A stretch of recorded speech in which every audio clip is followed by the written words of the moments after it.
ഒരു കാര്യം ചെയ്യുകയാണെങ്കിൽ മറ്റുള്ളവരുടെ അനുഗ്രഹത്തിലൂടെ വേണം പോകാൻ. ഇപ്പം ഞാൻ ഈ ശൈലി ചെയ്യുന്നതുകൊണ്ട് എന്താണ്, എല്ലാവർക്കും എനിക്കൊരു വീട് തന്നു. അപ്പോൾ അത് വീട് എല്ലാവരും ഫ്രീ ആയിട്ട് കേട്ടോ തരാം, ഞാൻ പൈസ കൊടുക്കില്ല, ഹോസ്പിറ്റലൊക്കെ ഫ്രീ ആയിട്ട്. ഞാൻ ആദ്യം പറയും ചേട്ടാ ഇതാണ് സ്ഥിതി പറയും. എന്നിട്ട് ഞാനെന്ത് വെച്ചാൽ അപ്പോൾ ഫസ്റ്റ് തന്നെ ഒരു ഫോട്ടോ ഞാൻ ആ വീടിൻ്റെ അടുത്ത് വെച്ചു. അപ്പം എൻ്റെ നായിക വെച്ചത് എന്തിനാ ഫസ്റ്റ് ഫോട്ടോ എടുക്കുന്നത്. ഞാൻ പറഞ്ഞു ഒരു ചെറിയ പണിയുണ്ട്. അപ്പം നമ്മൾ ഈ വൈകുന്നേരം 9 മണിയായി കഴിഞ്ഞാൽ എല്ലാവരും തിരിച്ചു പോകാൻ നിൽക്കുക രാത്രി. അപ്പം ഞാനെന്ത് വെച്ചാൽ ഒരു തുണി എടുത്തിട്ട് ഞാൻ വീട്ടിൽ നിന്ന് ഒരു തുണിയെ കൊണ്ടുപോയി. എന്നിട്ട് ഞാൻ അവിടെ ഇങ്ങനെ ഉച്ചഭക്ഷണമൊക്കെ കഴിച്ചപ്പോഴേ ലേശത്ത് വന്നു. അപ്പം ഞാനിങ്ങനെ അപ്പോൾ ആ സ്ത്രീ ഓടി വന്നു, ഒരു സൂപ്പർ സ്റ്റാർ ആണോ എൻ്റെ വീട് തുടയ്ക്കുന്നത് ചോദിച്ചു. അതേ പറഞ്ഞു മേഡം അങ്ങനല്ല, നിങ്ങൾ എനിക്ക് തന്ന പോലെ ഞാൻ തിരിച്ചു തരണ്ടേ.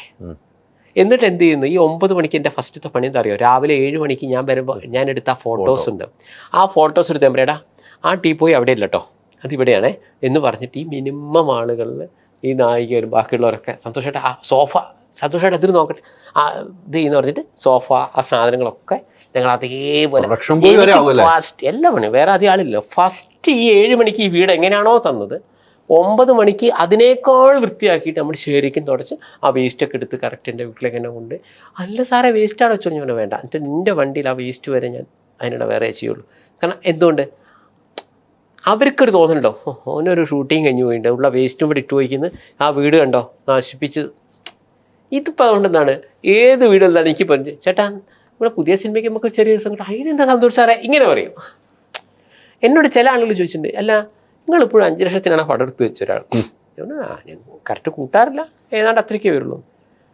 അതൊരു തള്ളല്ലേ ബൈ. 2011 2023 ഇതെന്താ പൈസയ്ക്ക് വ്യത്യാസം വന്നില്ലേ ചോദിച്ചു. ഞാൻ ചിരിച്ചു. 2011 ആരായിരുന്നു നായകൻ ചോദിച്ചു ഇയാളുടെ.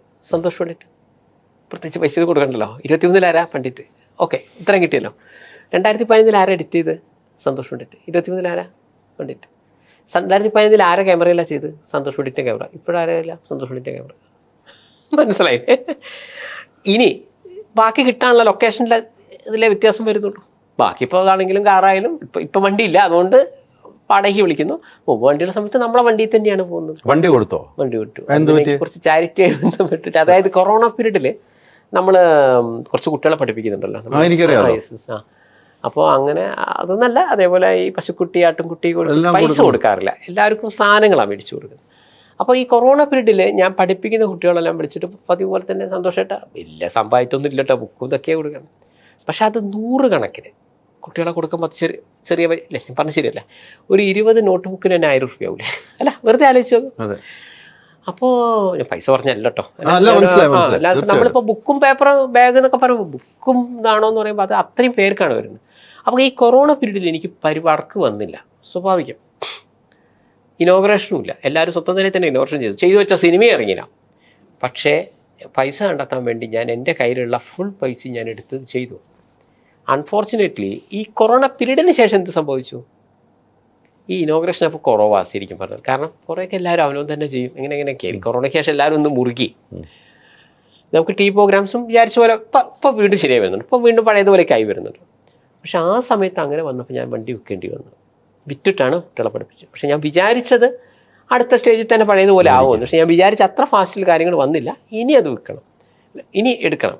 പക്ഷേ അതുകൊണ്ട് ഇപ്പോൾ എനിക്ക് കുറച്ച് എക്സ്പെൻസ് കൂടുന്നുണ്ട്, കാരണം വണ്ടി ഇല്ലാത്തതിൻ്റെ പ്രശ്നമുണ്ട്. പക്ഷേ അവിടെയും എൻ്റെ സിനിമയിൽ അഭിനയിക്കാൻ വരുന്നവർ പറയും, സന്തോഷ് സാർ നിങ്ങൾ എന്തിനാണ് വണ്ടി പിടിക്കുന്നത്, എൻ്റെ കാരണം ഇപ്പോൾ കഴിഞ്ഞ ദിവസം ഞാൻ ഇനോവ പിടിക്കാം, എന്തിനാ എൻ്റെ വണ്ടി ഉണ്ട് സാർ. ഞാൻ പറഞ്ഞാൽ എടാ 7 ആളുണ്ട്, നിൻ്റെ അതിൽ 4 അല്ലേ പോകും സാധാരണ വണ്ടി.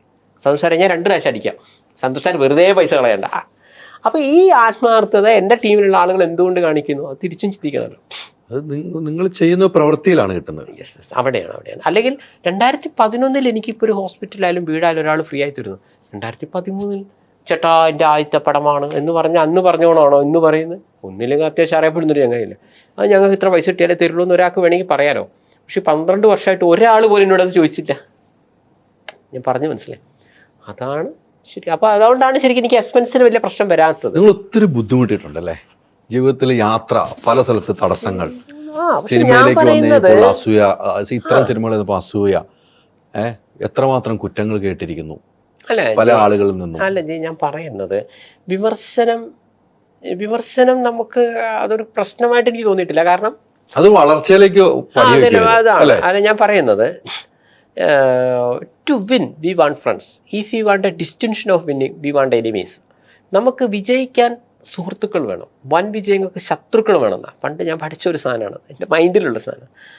അപ്പം അതുകൊണ്ട് കുറച്ച് ശത്രുക്കൾ ഉള്ളതൊരു തെറ്റൊന്നല്ല, അല്ല അതിലും നമ്മൾ താൽക്കാലികം നമ്മൾ സ്ട്രഗിൾ ചെയ്യുന്നുള്ളൂ. കാരണം വെച്ചാൽ ലോങ് ടേമിൽ നമ്മൾ വിജയിക്കാം.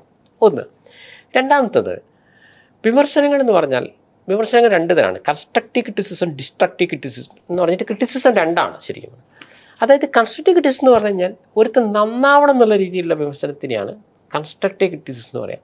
എക്സാമ്പിൾ, ഇപ്പോൾ ഞാൻ നന്നായി മദ്യം കഴിക്കുന്ന വ്യക്തിയാണ്, നിങ്ങൾ എന്നോട് പറയാണ് ഭായി എന്തിനാ മദ്യം കഴിക്കുന്നത്, ആ പൈസയും കൂടെ ഭാര്യയ്ക്ക് മക്കളും കൊടുത്തൂടെ എന്ന് ചോദിക്കുന്നു, എന്നെ ഉപദേശിക്കുകയാണ്. പക്ഷേ ആ ഉപദേശം കൺസ്ട്രക്റ്റീവ് ക്രിറ്റിസിസത്തിൽ വരും.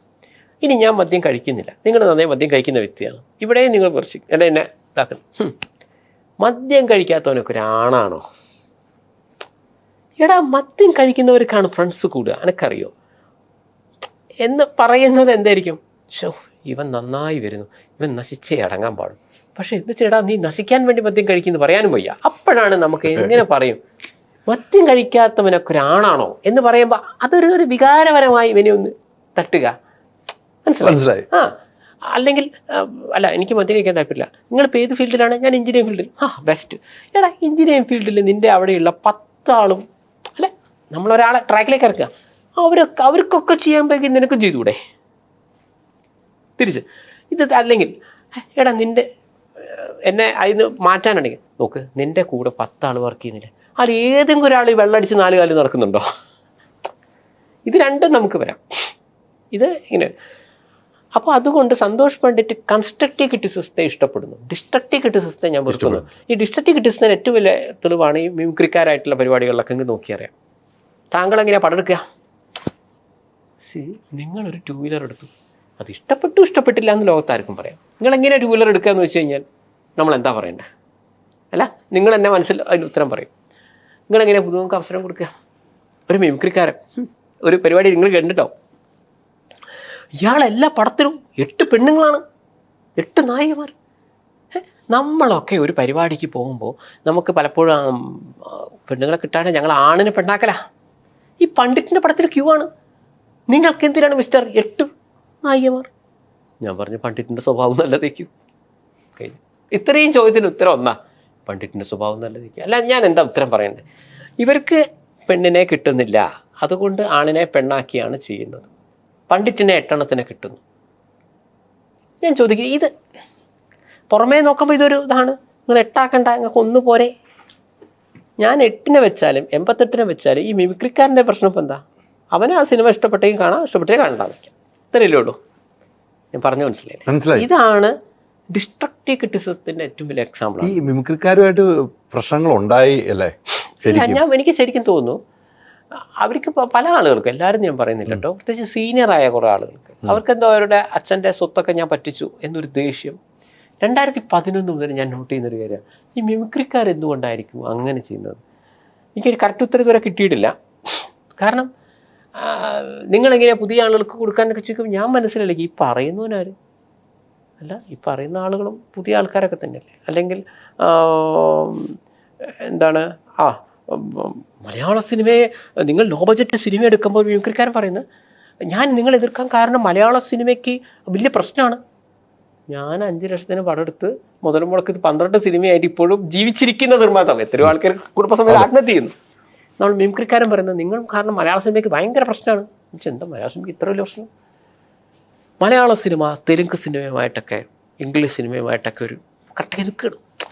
അപ്പോൾ നമ്മൾ ഇപ്പൊക്കെ ശരിക്കും നോക്കുകയെന്ന് വെച്ച് കഴിഞ്ഞാൽ 100 കോടിയുടെ പടം 200 കോടിയുടെ പടം എടുത്ത് തെലുങ്കന്മാരുടെ മുന്നിൽ നമ്മുടെ സംഭവം നിൽക്കുമ്പോൾ നിങ്ങൾ ഈ ഒരു 5 ലക്ഷത്തിന് പടം, ഇതൊക്കെ അവർ കേട്ടാൽ എന്ത് വിചാരിക്കും?